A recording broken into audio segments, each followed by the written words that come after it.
Ok, já estamos de volta em definitivo. Aguardaremos apenas a chamada do pastor Douglas.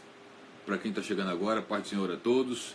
Daqui a um pouco teremos a presença do pastor Douglas Batista, comentarista da lição bíblica do segundo trimestre, agora em 2020. Para vocês que são professores, superintendentes de escola dominical, tem uma bênção, né? O pastor Douglas tem participado de outras lives, inclusive, deixa-me abrir um parêntese aqui. De 20 a 25 de abril, nós estaremos participando e organizamos juntos com a editora Santorini, pude cooperar nessa organização, o primeiro, meu Deus, o congresso ou conferência. Deixa eu ver aqui.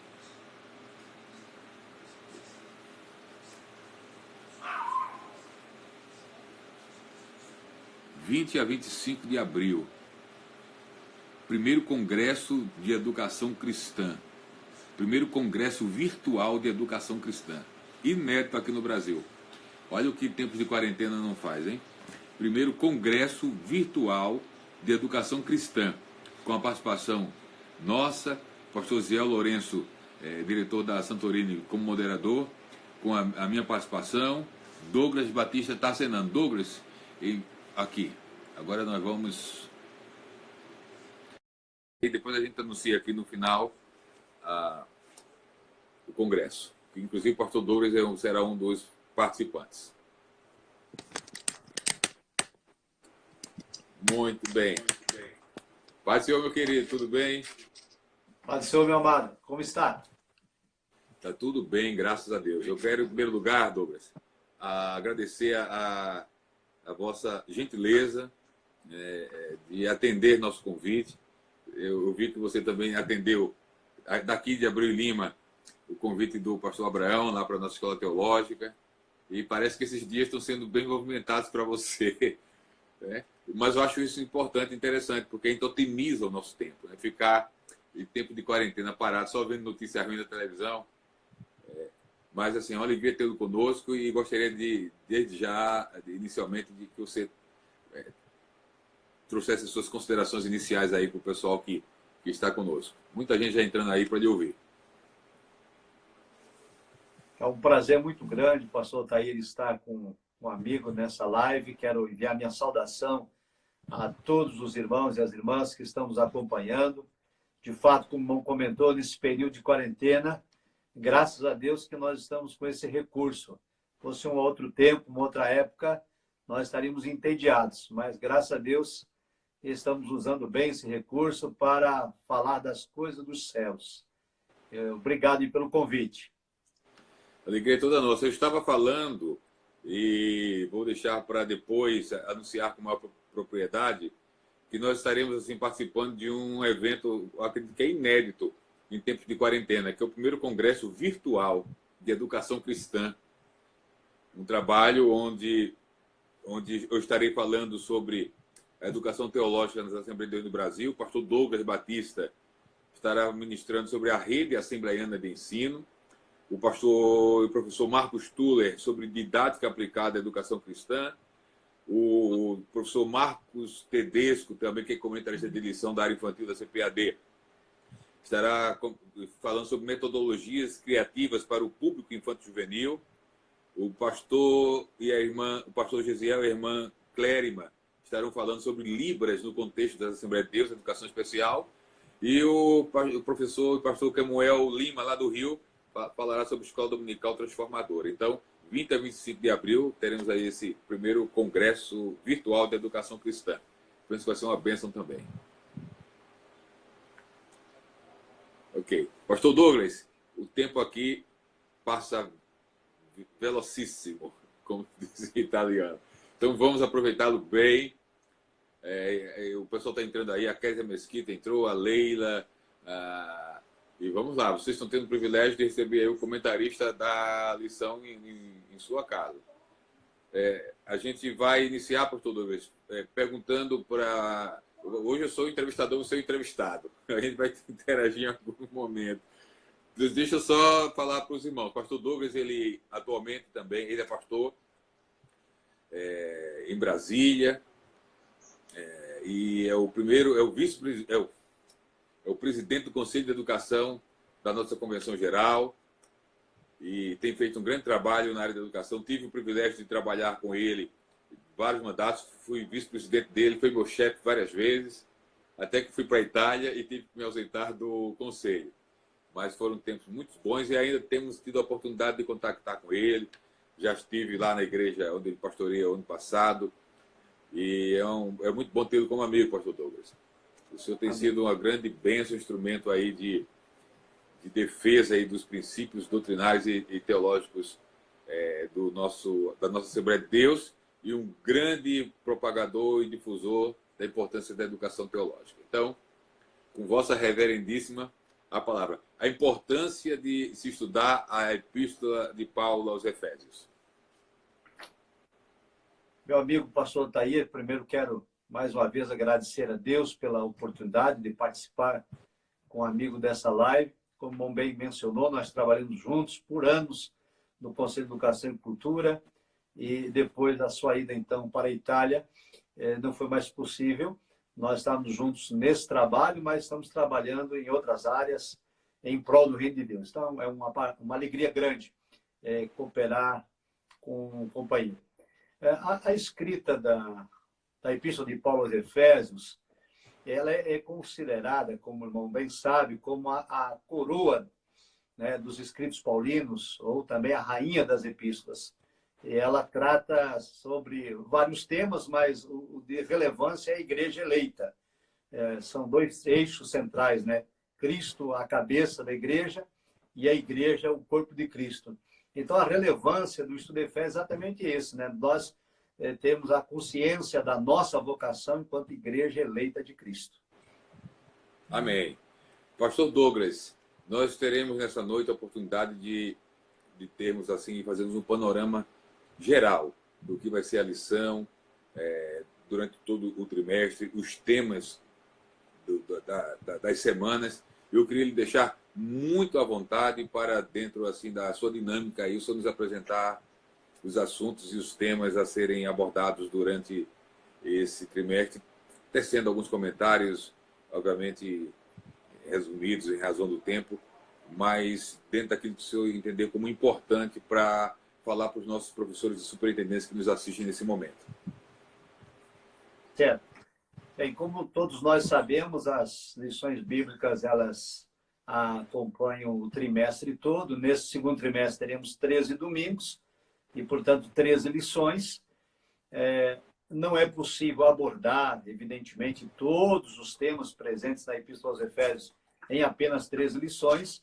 Então, foram destacados alguns pontos de maior relevância, e nós temos, como o irmão sabe, quase mais uns 50 minutos de live, e não é possível abordar tudo. Então, eu queria destacar, pastor Altair, com os nossos professores e alunos que estão acompanhando, 3 grandes lições que eu considero de relevada importância. A lição de número 3, que vai tratar sobre eleição e predestinação.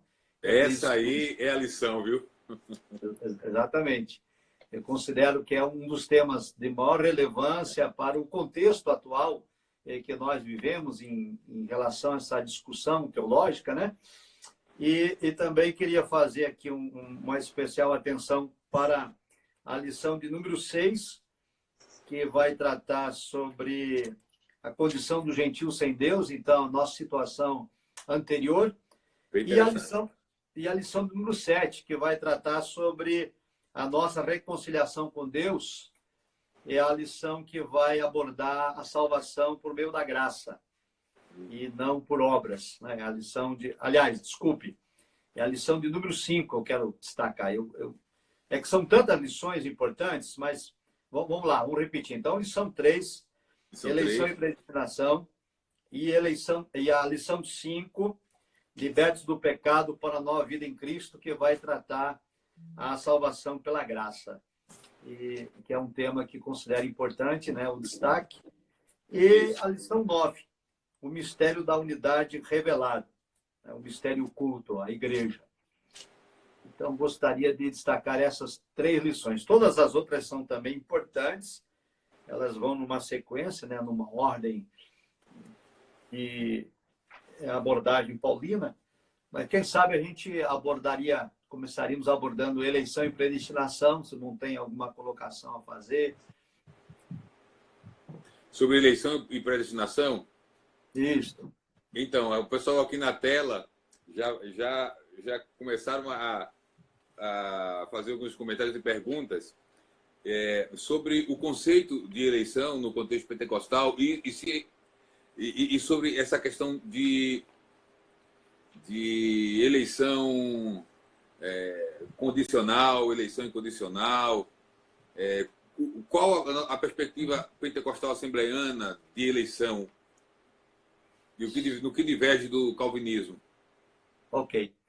Bem, antes eu gostaria de aproveitar, pastor Tairinho, enviar uma saudação ao evangelista Emanuel Oliveira, que está conectado com a gente. Ele está em Pequim, na China. Ele com a esposa. Ele e a esposa, a Tátila, e o casal de filhos, a Vitória e o Saul Neto. Uma saudação especial para eles. Estão lá em Pequim. Eles são militares do Exército, estão lá na Embaixada do Brasil, em missão, passando por essa fase também aí da quarentena. Um abraço a eles. Bem, pastor, quanto à questão da eleição, então é muito importante, né, esse posicionamento da Assembleia de Deus, enquanto igreja pentecostal, de que a eleição ela é condicional. É a nossa posição. E, é claro, nós nos assemelhamos aqui com Jacó Armínio, né? Na soteriologia, a Assembleia de Deus é arminiana. Nós lembramos, porém, que a teologia da Assembleia de Deus não é exclusivamente arminiana, porque nós cremos na contemporaneidade dos dons espirituais, do batismo do Espírito Santo, que nos traz uma teologia pentecostal. Mas na soteriologia, a gente é, sim, arminiano. E é importante destacar isso, que Armínio não desenvolveu a doutrina da salvação. Ele apenas a sistematizou, a tornou conhecida, mas nos primeiros 4 séculos da igreja cristã, a soteriologia sempre foi sinergista. Então, o sinergismo, como o irmão sabe, os nossos irmãos que estão acompanhando, o sinergismo ele ensina que Deus dá o primeiro passo, ou seja, Deus inicia o processo da salvação e o homem responde a esse chamado divino, aceitando ou recusando. E é assim que cremos, né? No contexto da eleição sinergista. E ela é condicional, porque ela tem condições que o próprio Deus estabeleceu. Por exemplo, a primeira condição é estar em Cristo. A eleição é cristocêntrica. E depois é preciso ter fé e arrependimento para poder ser eleito. Então, não cremos, como os calvinistas, numa eleição incondicional, em que Deus arbitrariamente designa uns para serem salvos e outros para perdição, não importando o que essas pessoas queiram ou não aceitar o chamamento divino. Então, acho que basicamente esse é o ponto, né? A eleição condicional e não incondicional, ou seja, Deus não joga dados, Deus não escolhe de modo arbitrário. Ele próprio estabeleceu as condições para a eleição. Eu acho que um termo que eu acredito que é o pastor Silas Daniel que usa no livro dele, Arminianismo e a Mecânica da Salvação, é que seria uma eleição corporativa e não individual. Nós somos eleitos enquanto na igreja, enquanto parte da igreja, enquanto em Cristo e, obviamente, enquanto em Cristo, enquanto igreja de Cristo. Exatamente. Isso é muito importante, essa colocação de irmão. Inclusive, eu gostaria de destacar isso aos nossos irmãos e irmãs sobre a declaração de fé. O irmão teve também a oportunidade de participar conosco naquela ocasião da AGO, em abril de 2017, quando foi nomeado uma comissão especial para discutir alguns detalhes. E o capítulo 6 da nossa declaração de fé, aliás, o capítulo 11, ele trata sobre a igreja. E eu gostaria de fazer esse destaque aqui. A página 121, para quem tem a declaração de fé, quer consultar depois, diz o seguinte: Deus elegeu a igreja desde a eternidade, antes da fundação do mundo, segundo a sua presciência. E é isso que a lição também trata, a eleição corporativa. Deus elegeu a igreja. E é claro que quem participa da igreja, então, intrinsecamente está eleito. Então, a eleição para a salvação é corporativa e não individual. Embora, sim, pois não. só fazer uma ressalva, que a responsabilidade é individual, porque às vezes a pessoa pode não entender, porque é comum a gente usar essa expressão na igreja, né? A salvação é individual, mas é no sentido da responsabilidade. Isso mesmo, pastor Douglas. E a predestinação, pastor Douglas? Deus predestina uns poucos para a salvação e a grande maioria da humanidade Deus predestina para o inferno, sendo um Deus de amor. Como fica a predestinação dentro da perspectiva pentecostal, assembleiana, que segue a soteriologia de Armínio?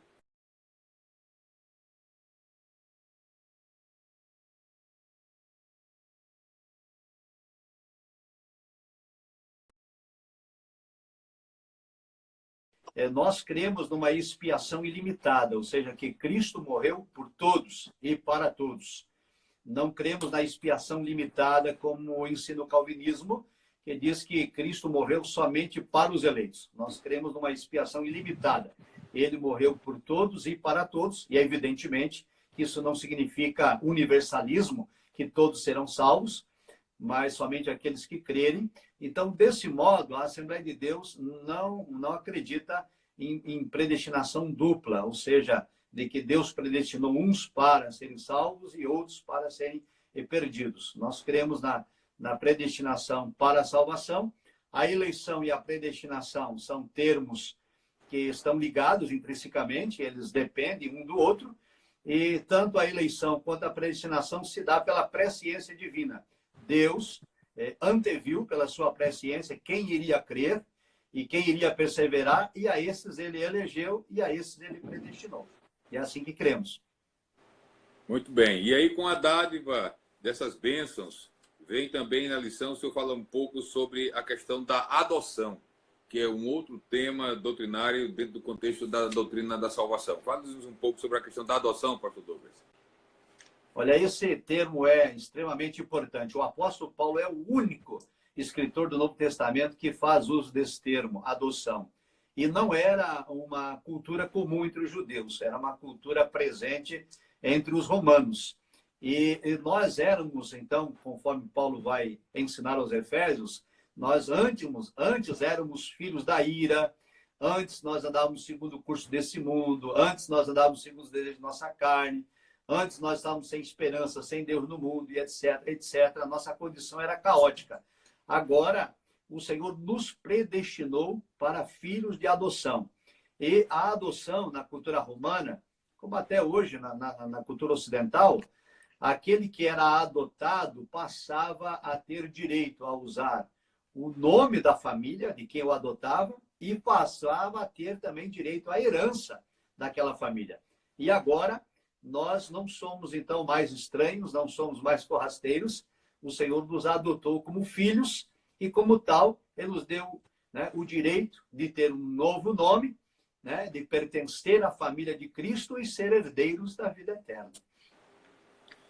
Que conselho você daria para os professores da escola dominical que vão trabalhar a lição 3 no sentido de lidar com esse debate atual entre calvinismo e arminianismo, para que a aula ela não perdesse o seu foco e não caísse assim em discussões que não promovem edificação? Que conselho você daria para o professor da escola dominical?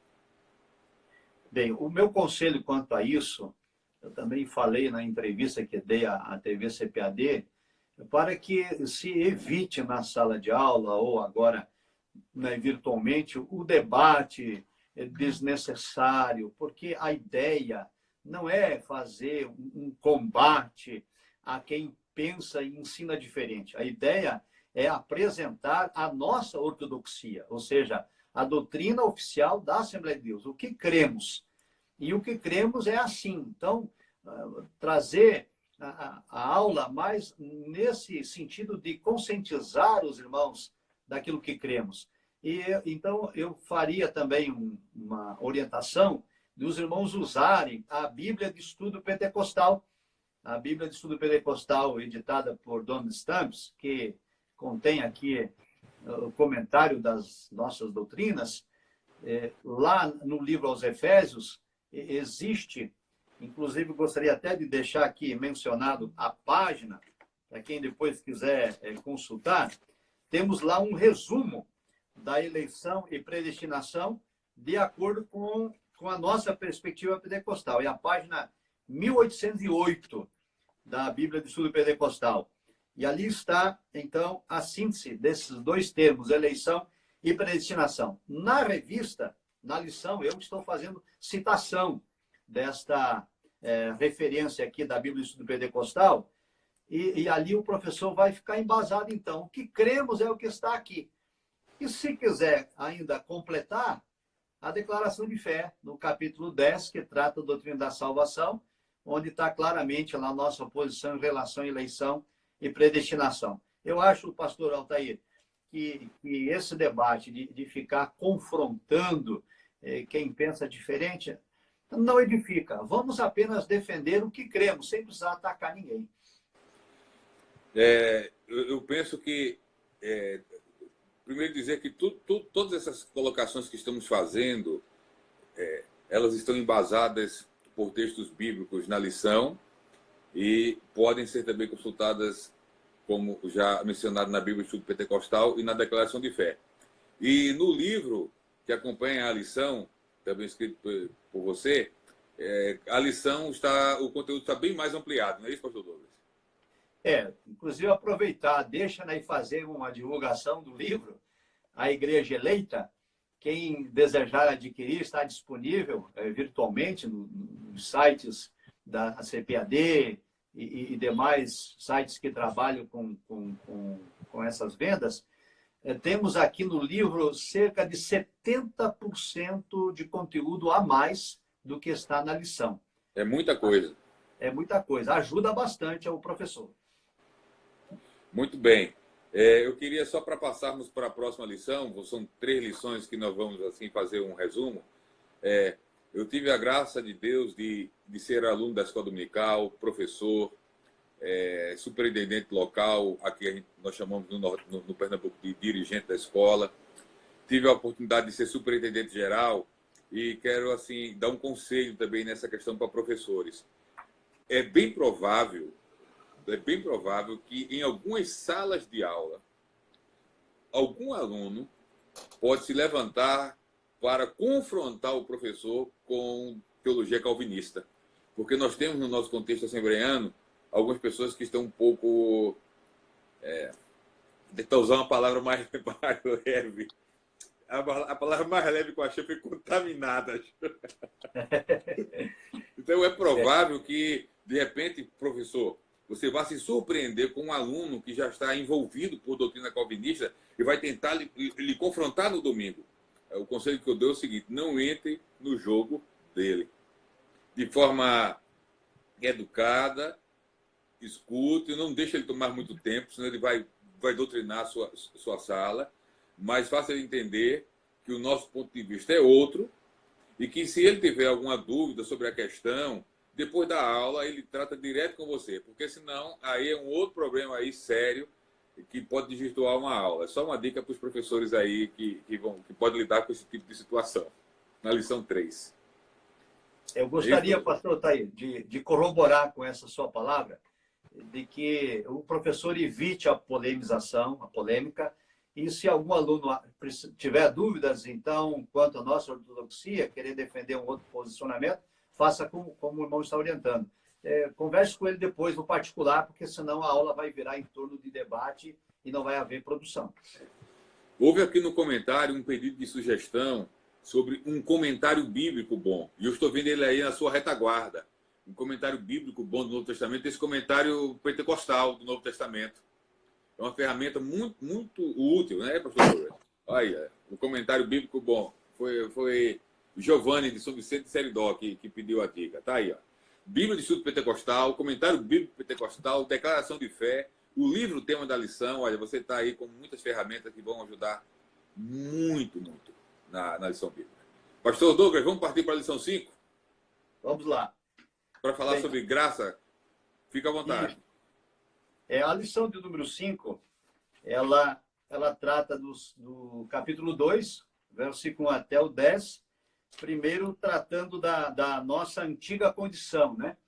E eu gostaria de enfatizar isso. Paulo destaca aqui o verbo andar, né? No sentido figurado. Ele diz, olha, no passado andávamos segundo o curso do mundo, segundo o príncipe da potestade do ar e segundo a vontade da carne. Então, daqui se infere, por exemplo, que a nossa luta é contra o mundo, contra a carne e contra o diabo, né?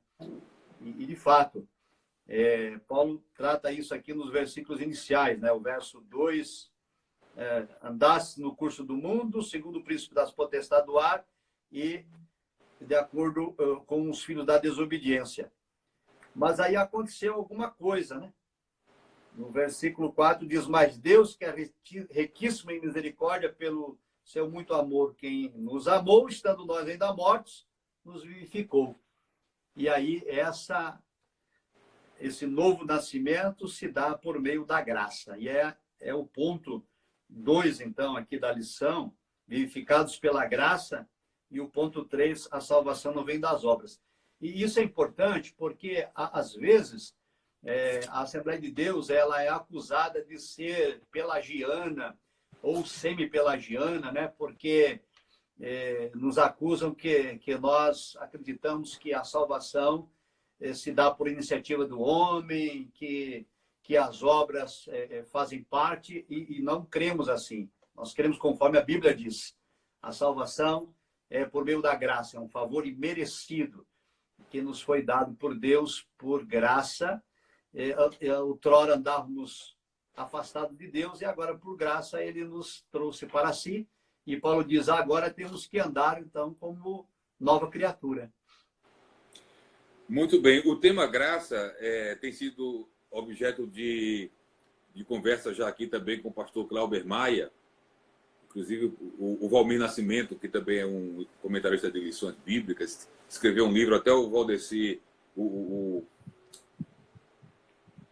Valmir, acho que agora deu um nó aqui, lá de Calcaia, o Valdemir lembrou que o Valdeci, que o Valdemir lembrou que o Valmir tem um livro chamado Graça Preveniente, um livro interessante. O livro do pastor Silas Daniel tem um capítulo dedicado à graça preveniente. Tem graça preveniente, está dentro desse contexto da graça, que fala exatamente da ação de Deus de, com a sua graça, capacitar aquele que está morto em delitos e pecados para o entendimento da mensagem bíblica e para, de fato, a livre resposta a essa graça. Então, eu acho que cai bem também lembrar isso, né, pastor Douglas? Exatamente. A lição não trata da graça preveniente propriamente dita, porque o espaço não é permitido, mas no livro, no capítulo 5, nós temos algumas páginas tratando sobre a graça preveniente, inclusive fazendo muito uso bom. dessas referências bibliográficas que foram aí citadas, né? Muito bom essa questão.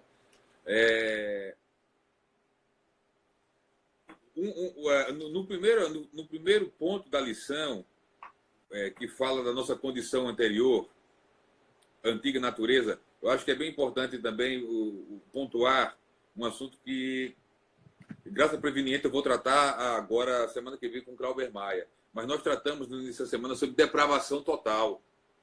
É um outro tema que se associa à condição humana, porque parece, me corrija que se eu estiver errado, parece que, eu acho que nós mesmos, assembleianos, em meio a todas essas discussões, mais do que nunca, estamos tendo a maior clareza desses pontos doutrinários nossos, do conceito de depravação total, que faz que passa a ideia não de que não há, de que o homem seja tão ruim que não possa buscar ou agir de forma, querer o bem do próximo, mas que fala de uma condição de que o homem foi afetado em todo o seu ser pelo pecado. Fala um pouco, pastor Douglas, da questão da depravação total, e porque a proporção da depravação total é a proporção da graça e da misericórdia de Deus para a salvação do... Aliás, Paulo disse, onde abundou o pecado, superabundou a graça.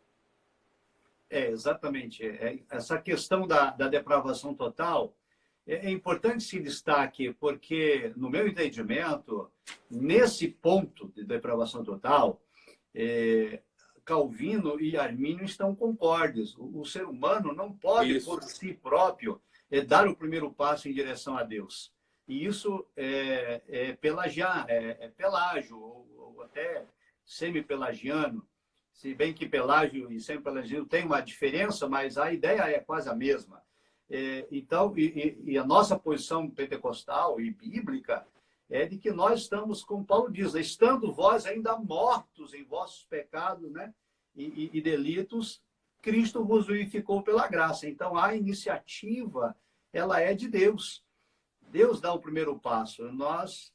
Agora, a questão do livre-arbítrio, que eu acredito que é o grande debate, porque nós cremos que Deus não retirou o livre-arbítrio do homem, e o livre-arbítrio humano não fere a soberania de Deus em nada, porque o próprio Deus foi quem nos deu o livre-arbítrio. Aí podemos recusar o convite, o chamamento para a salvação, ou aceitar, que daí é um outro ponto, né, pastor Otair, que é a questão da perseverança dos santos, se a graça é irresistível ou não, né? São temas importantíssimos. Eu tenho percebido nas suas chamadas aí que vão estar discutindo isso de maneira pontual, né? Depravação total e vai tratar a graça preveniente, né? Mas isso é importante ficar claro de que, de fato, nós não temos condições alguma, não há em nós bem algum. Por isso Deus diz claro, pela graça e não é pelas obras, e ponto final. Isso. Para avançar, tem uma questão de livre-arbítrio bem interessante aí. Em relação a nossas escolhas morais, se eu compro aquilo ou aquilo outro, se eu compro esse carro ou se eu compro aquele outro, nós somos absolutamente livres assim para escolher. Mas em relação a Deus, a questão do livre-arbítrio tem uma coisa interessante.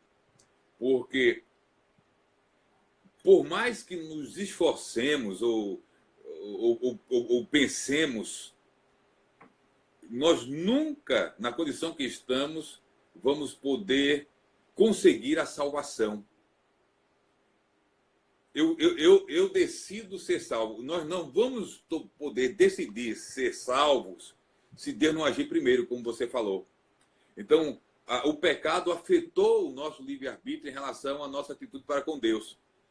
Porque a gente nunca vai poder atender a Deus na medida daquilo que é a exigência dele para agradá-lo. E aí, só um comentáriozinho sobre isso para a gente avançar para a próxima lição. O que nós cremos, o que ensinamos, o que a nossa declaração de fé professa e a interpretação que fazemos das Escrituras é de que o nosso livre-arbítrio é o próprio Deus quem o ativa, né? Pela graça preveniente. É a graça preveniente. Exatamente. Isso é muito bem colocado. A outra lição foi a lição 9. Não, qual foi a outra lição, pastor Douglas, que o senhor falou? Reconciliação, é a lição 7? O mistério revelado. O mistério revelado. A lição 9. Ok, vamos lá. O mistério da unidade revelado. Isso. Bem, antes de prosseguir, pastor, enquanto eu me recordo, esses pontos que nós estamos tratando aqui, eleição, predestinação, graça preveniente, depravação total, livre-arbítrio, etc., em tempos, né, que o acesso à informação está ilimitado, então há uma avalanche de informações, e de obras, e periódicos, e artigos, e posicionamentos de muitas pessoas, inclusive de pentecostais e não pentecostais, e isso traz acalorados debates. Então, a proposta da lição da CPAD é apresentar à igreja a nossa ortodoxia, o que a Assembleia de Deus professa de fato, baseado, claro, primeiramente na Bíblia Sagrada e naquilo que nós aprendemos dos nossos pais na fé e dos periódicos publicados pela CPAD, conforme aqui já foram citados. O comentário bíblico pentecostal do Novo Testamento, que é editado por Roger Strong, é o que nós cremos enquanto pentecostais, e a declaração de fé, que já foi aqui citada, né, das Assembleias de Deus, o capítulo 10, em especial, que trata da salvação, e o capítulo 11, que trata da doutrina da igreja, e também os comentários, as notas de rodapé da Bíblia de Estudo Pentecostal de Don Stamps, que são as obras editadas pela CPAD. E poderíamos acrescentar ainda, agora mais recente, a obra já citada, né, do pastor Silas Daniel, Arminianismo, a Mecânica da Salvação. Ainda tem uma outra obra, que é da CPAD, que é Arminianismo Puro e Simples, do Jaime Emerson Oliveira. E ainda gostaria de destacar a obra Teologia Pentecostal, né, de Stanley Orton, que retrata a nossa doutrina, nossa ortodoxia.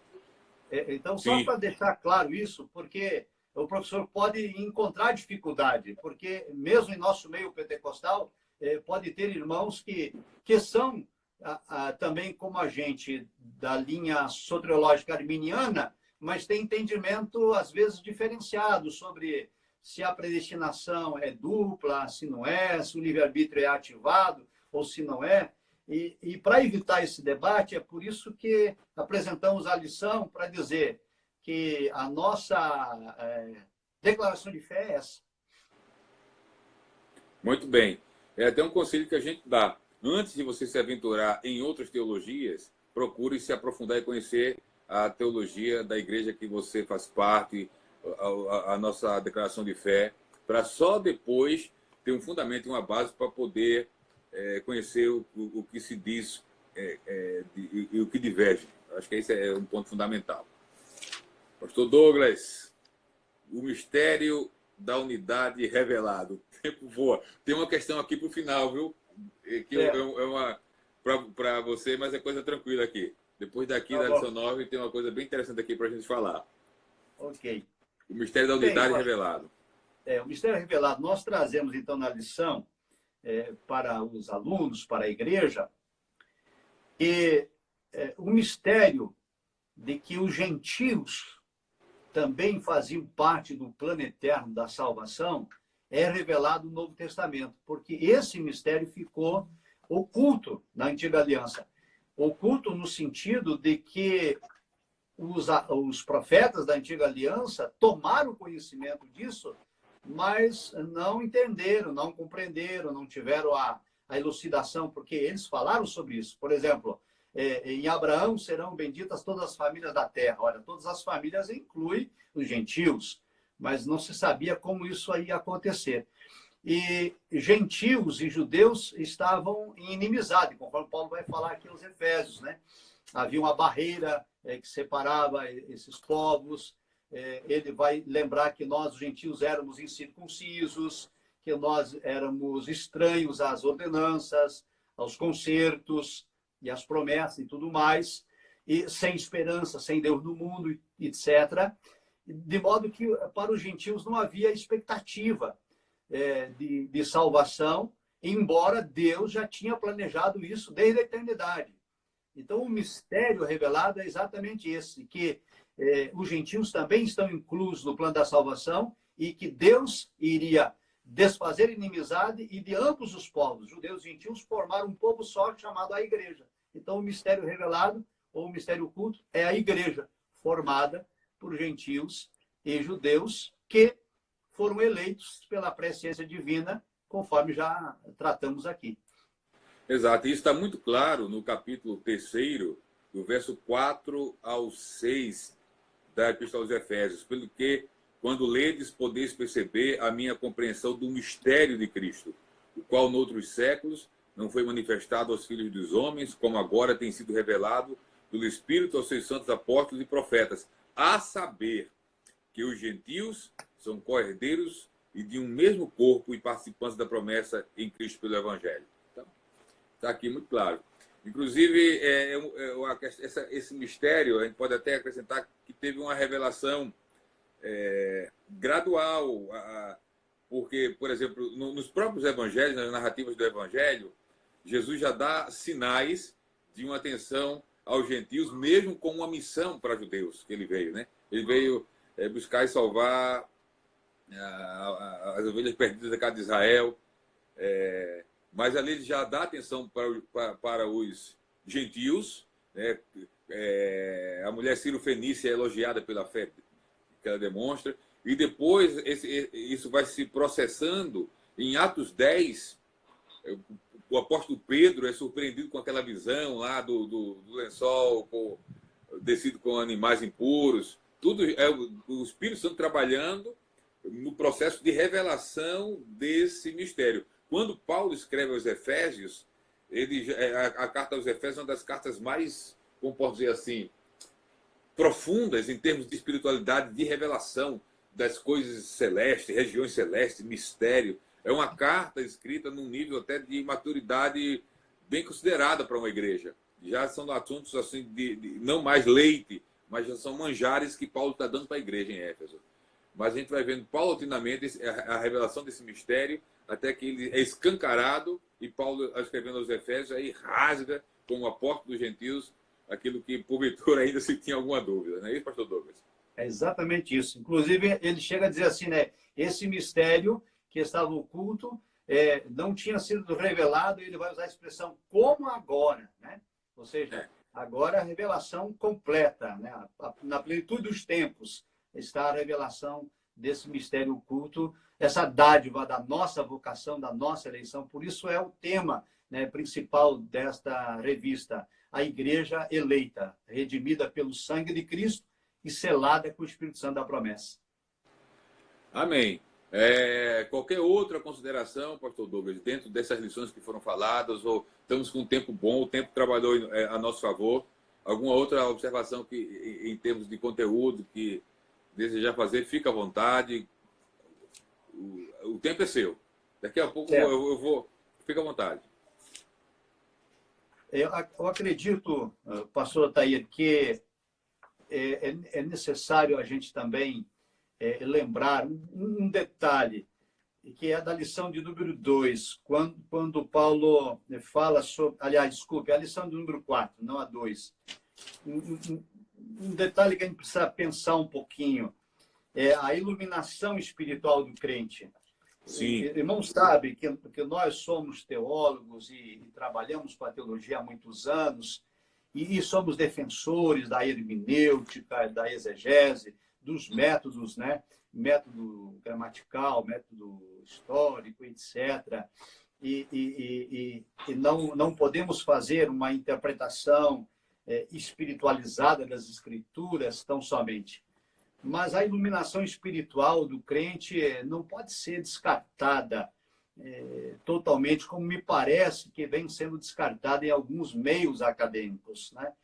Porque aqui Paulo, ele depois de revelar, ou de ter as revelações desse mistério oculto, ele diz assim, olha, eu me coloco de joelhos agora, né, diante de Deus, para que o nosso Deus, aqui o capítulo 1, e o versículo 17, para que Deus, o Deus de nosso Senhor Jesus Cristo, o Pai da Glória, vos dê o seu conhecimento, o espírito de sabedoria e de revelação, tendo iluminados os olhos do vosso entendimento.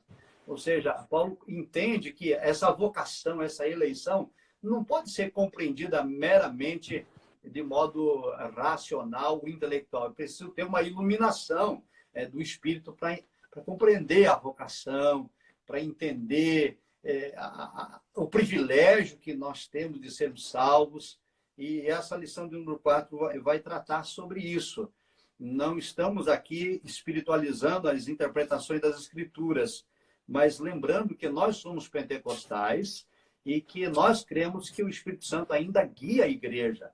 Quantas e quantas vezes nós, diante de um texto bíblico, estudamos racionalmente, de modo hermenêutico, exegético, e ainda paira alguma dúvida. E quando nós vamos orar e buscar a Deus em oração, o Espírito de Deus aclareia a nossa mente. É sobre isso. Nós estamos aqui defendendo uma hermenêutica do Espírito, mas estamos defendendo o papel do Espírito Santo na interpretação das Escrituras, sem abrir mão da hermenêutica da exegese. Espero que tenha me feito fazer entender.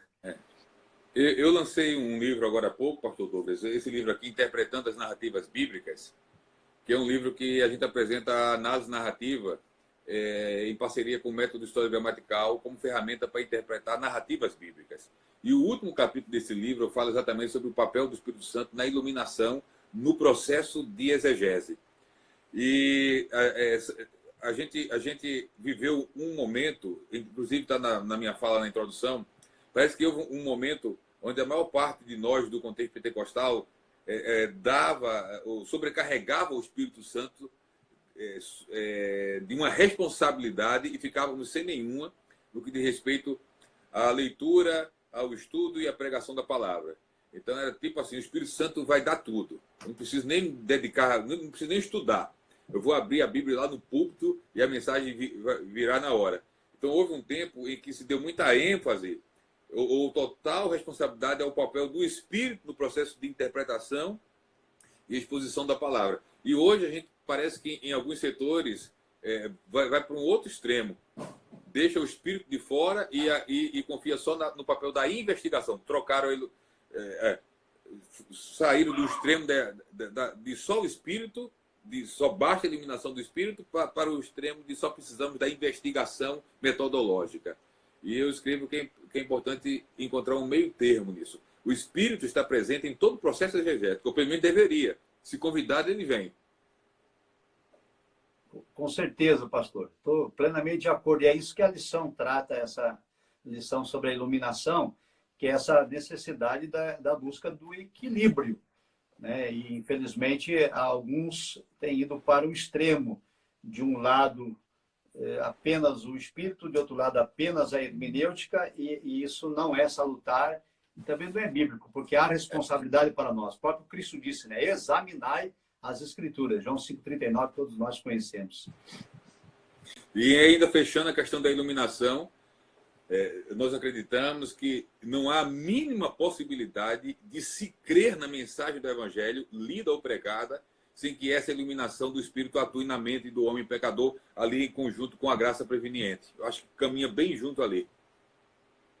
Exatamente, exatamente. Esse é o ponto, né, central da oração do apóstolo Paulo. Ele sabia, ele tinha essa compreensão de que não é possível entender a vocação, compreender a redenção, o plano da salvação, se não tiver a ajuda, né, do Espírito Santo. Muito. Então, agora vai para a questão, pastor Douglas, que eu achei muito interessante. Eu fiz uma postagem, eu fiz a leitura geral assim, da lição que você escreveu, e tem uma coisa muito legal aqui para a gente falar, aqui, que eu fiz uma postagem sobre isso. Neócoros, Cronos, Kairos, Arrabon, Hagios, Amomos, Prorizo, Upérbalo, Megetus, Dynamis, Energeia, Kratos, Iscos, Paraptoma, Hamartia, Caris, Apalutrastai, Politeia. Não estou falando mistério, calma. Ateoi, Apóstolos, Profeteis, Naom, Mistério, Catoiquém, Eral, Fileô, Storgel, Agapaô, Ripotasso, Idiós, Paideia, Noutecia, Endinamoste, Endinamur, Diabolos, Panopliar. Todos esses termos são termos gregos que estão presentes esse trimestre na lição bíblica. E o que eu queria levantar é o seguinte: a importância do conhecimento da língua grega, para quem pode ter acesso a ela, obviamente, porque eu escrevi o seguinte, que a lição está muito recheada do grego, mas cada vez que você cita o grego, você explica a citação. Não é citar o grego por citar. Você cita o grego e mostra a importância do conhecimento do grego na expansão da ideia e do conceito sobre aquele termo traduzido, que nem sempre a tradução passa a ideia plena do autor do Novo Testamento. Qual a importância para que o professor da escola dominical, tendo condição, porque a gente sabe da diversidade do Brasil, nem todo mundo vai ter essa oportunidade, mas qual a importância do conhecimento básico da língua grega para um professor da escola dominical? Pastor Otair, essa sua observação é de relevada importância. Como todos nós, estudantes da Bíblia Sagrada, sabemos que o Novo Testamento foi escrito quase que na sua totalidade no grego koiné, né, o grego comum, exceto o Evangelho de Mateus, que se discute se teria sido escrito em hebraico ou aramaico, mas, enfim, a grande totalidade dos livros está no grego. E nós sabemos, então, que a tradução nem sempre ela traz o sentido exato e é preciso, muitas vezes, contextualizar. Então, às vezes que cito os termos gregos nas lições, como bem disse, procuro trazer a contextualização, não citar por citar, apenas por citar, para demonstrar algum tipo de erudição. Não, ao contrário. A ideia é fazer com que o aluno, o professor, consiga aprofundar aquele entendimento. Então, é de suma importância que, pelo menos, o professor da escola dominical tenha conhecimento básico da língua grega. O irmão percebe que os textos que ali foram citados, não há necessidade da pessoa ter uma erudição do grego, mas ele precisa de noções básicas. E eu gostaria de até aproveitar aqui, de destacar o material que eu usei, por exemplo, o Novo Testamento interlinear grego-português, que é disponível na Sociedade Bíblica do Brasil, e pode ser utilizado por qualquer irmão e irmã. Ele já vem com a tradução abaixo, auxilia, ajuda bastante. E temos uma obra que o irmão conhece bem, que é a Bíblia de Estudo Palavras-Chave. Né? Isso, nossos ouvintes já estavam perguntando. Exato. Então, isso aqui ajuda muito. E por isso, esses livros, por exemplo, a pessoa que tiver um esforço autodidata, até ele consegue elucidar pelo menos uns pontos principais, né? Então, é muito importante que se faça um estudo do texto grego e, se possível, um curso, né? Tem tantas instituições teológicas que oferecem o curso. Dicionário Vine também é uma ferramenta boa de apoio, né, pastor Douglas, para essa questão. Sim. Publicar pela CPAD. É verdade. Pastor Douglas, daqui a pouquinho o Instagram vai derrubar a nossa transmissão, que eles derrubam você pedir licença. Suas considerações finais e, desde já, mais uma vez, nossa gratidão. Espero outras vezes tê-lo aqui com a gente. Tivemos hoje um público recorde aqui nas nossas lives. Quando nós terminarmos, eu vou deixar publicada ela no History. Até amanhã ela fica publicada. Eu vou tentar ainda usar um aplicativo aqui para baixá-la. Mas muito elucidativo. Parabéns pela lição, parabéns pelo livro. E fica aí o senhor com liberdade para vossas considerações finais. Certo. Aproveitar ainda falando sobre o grego, né? O irmão Valdemir está citando, né, a obra do pastor Ezequiel Soares, Gramática Prática do Grego, que é muito boa, e tem algumas outras obras. Eu gostaria, pastor, primeiro de agradecer pela oportunidade de participar com o companheiro dessa live. Foi um privilégio, uma honra. Agradecer a todos os irmãos e irmãs que nos acompanharam até aqui. Pedir aos irmãos que nos ajudem, né, a fazer com que a nossa Assembleia de Deus se torne cada vez mais firmada na nossa ortodoxia. Quanto aos temas que aqui nós discutimos, eleição, predestinação, depravação total e graça e etc. É importante que nós conheçamos, como o irmão já citou, a ortodoxia da Assembleia de Deus, porque mesmo o arminianismo ele não é um sistema teológico unânime. Existem arminianos de 3 pontos, arminianos de 4 pontos, e não há concordância em todos os detalhes que Armínio escreveu e ensinou, e por isso precisamos conhecer o que de fato a Assembleia de Deus acredita daquilo que Armínio escreveu. Senão a gente fica fazendo uma defesa daquilo que não é o que professamos. E essa é a ideia da lição, então, passar a ortodoxia da Igreja Assembleia de Deus. E desejar a todos que tenhamos um trimestre abençoado. Eu sei que muitos irmãos publicam no canal da IBD as lições, o irmão também tem um, e vários outros companheiros que eu conheço têm o seu canal da IBD, que vai transmitir amanhã as lições para o Brasil todo.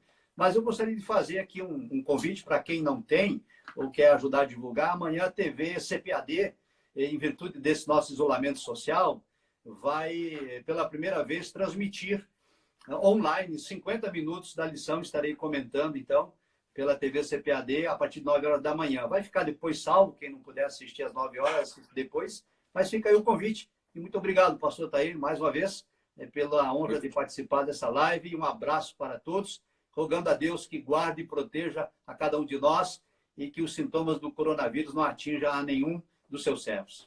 Amém. Deus abençoe. Grande abraço e até a próxima, pastor Douglas. Amém. Paz do Senhor. Paz do Senhor.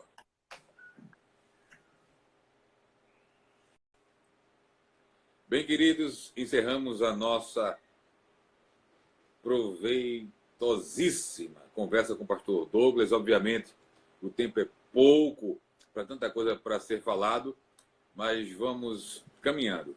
Muito bom ter vocês aqui conosco. Eu quero lembrar que todos os dias, até o final de abril, nós estamos com 2 encontros marcados. Fora o domingo. Domingo só tem um encontro marcado.